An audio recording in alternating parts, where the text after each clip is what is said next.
Eu acho que, primeiro, a parte de violência e tudo, eu condeno, acho que teve muito abuso depois, mas as manifestações de junho foram um divisor de água. Você tinha já um processo de descrédito da imprensa, a internet surgindo como uma força alternativa, e quando ela surge com a força alternativa, por exemplo, quando vem a mídia ninja, eu lembro um cara do Globo aí que fez uma matéria, esse pessoal não tem condição de fazer um jornalismo técnico bem acabado. Aí que está o negócio, o jornalismo técnico e bem acabado, tal como nós conhecemos na reportagem jornalística, é uma deturpação, é uma mistura da dramaturgia com o jornalismo. Então, digamos, você pega o seguinte, é um caso típico, bem banal, aí você vai em jogo de futebol, daí você está lá, o cara da Globo, lá, o repórter da Globo falando, de repente mostra para a torcida, alguém dá um sinal e a torcida começa a fazer festa lá, especificamente para a televisão.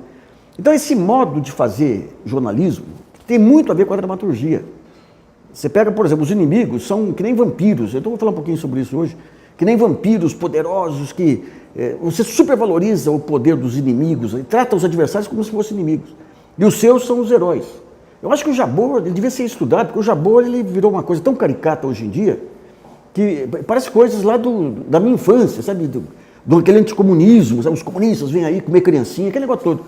Então, esse tipo de jornalismo, quando você pega um crime, vamos pegar a escola base, a bodega, esse crime aí do casal que é acusado de matar os filhos, você faz toda uma dramaturgia. Você faz uma novela, você faz um acompanhamento da novela, você cria os personagens.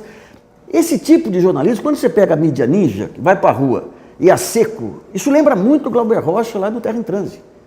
A seco ele filma o fato e coloca lá, é um impacto monumental. Porque você tira do jornalismo toda aquela característica que deformava a realidade. Quando você tinha só os grupos jornalísticos, o que você tinha? Você tinha uma realidade complexa, múltipla. 500 coisas, 500 formas, 500 fatos diferentes, estruturas diferentes, formas de ver. Tudo aquilo vinha para a reportagem jornalística, os caras definiam quais são os temas que entram aqui. Então o mundo que eles traziam para os leitores era restrito, e dependendo da cabeça do dono do jornal. Então não entrava pobre, não entrava Nordeste, São Paulo e Minas não entra, São Paulo e Rio não entra Minas, não entra Bahia, não entra MST, a não ser para criminalizar. E daí você pasteuriza tudo, e o repórter ele faz o quê? Se você pegar os grandes jornalistas aí, eu digo aqueles de aquário, qual é o mérito deles? Aí eles pegam uma matéria e fazem uma chamada que impacta o leitor. O que impacta o leitor? São coisas corriqueiras que o leitor compreende. É a intriga, é a futrica, é o denuncismo. Você não tem uma denúncia bem fundamentada aí há anos e anos. Porque a denúncia bem fundamentada leva tempo, exige conhecimento.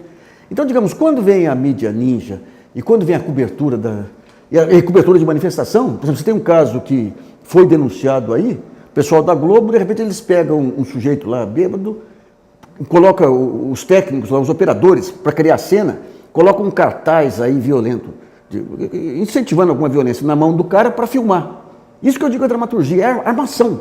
Você arma a cena e edita aqueles pedaços que te interessam e recria uma realidade.